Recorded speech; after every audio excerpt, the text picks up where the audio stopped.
You're watching IntoWineTV. I'm your host, Lisa Kolenda. Today we're at Cobb Wine Bar and Kitchen here in San Francisco, and we're starting a blind tasting. Go ahead, give it a whirl.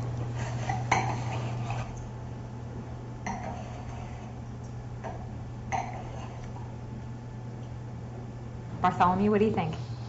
Well, just looking at the colour, it's very pale, very young. I can't tell a lot about where it's wrong with it, but to me it looks like a young Riesling in colour. On the nose, it's very refreshing, it's invigorating, it's got very, very high acidity, and but it's got a sort of sickly acidity that I'm not particularly fond of. It's dry, refreshing. It's a good, well-made wine. I think I'd prefer to have some cheese with it or something like that. But Pamela, your thoughts? Well, when you say that, it makes me wonder if it might have been acidified. I actually don't find that it has a lot of, like, the really, really high natural acid. I mean, there is a lot of acid, but there is something about it that's almost slightly suspect. Can you explain what you mean by acidified?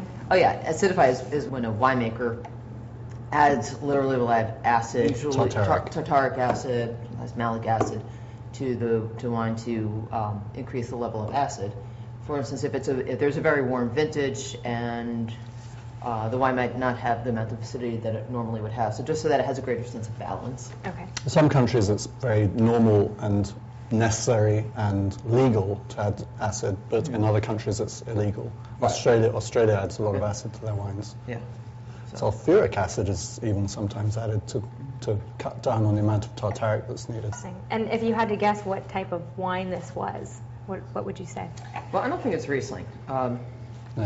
You know, in the nose there's something like slightly tropical. I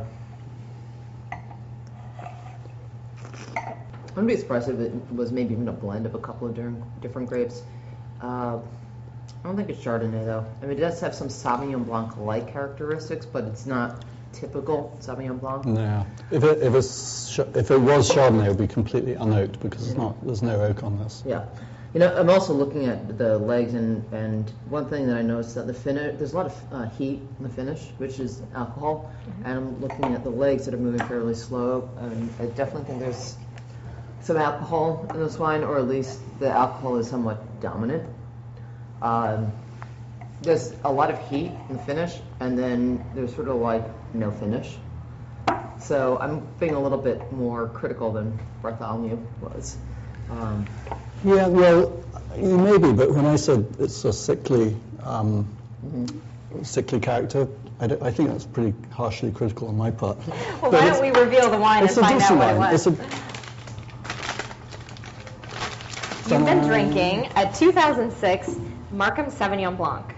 This retails for $15. It's a Napa Valley wine, and it was made by Kimberlee Nicholls, who was named Winemaker of the Year in 2001.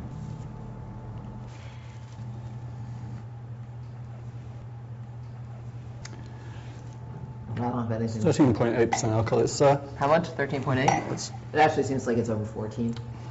Yeah. And it could be because I think once you go above 14, it just doesn't have enough pure Sauvignon Blanc varietal character. No, it's a little bland. Yeah. But it does have a little bit. A little bit. But yeah, it's... Well... Interesting. Yeah. I wouldn't have guessed Napa. Oh, I certainly would have. You're watching IntoWineTV, and this has been the Markham Sauvignon Blanc. I'll drink to that.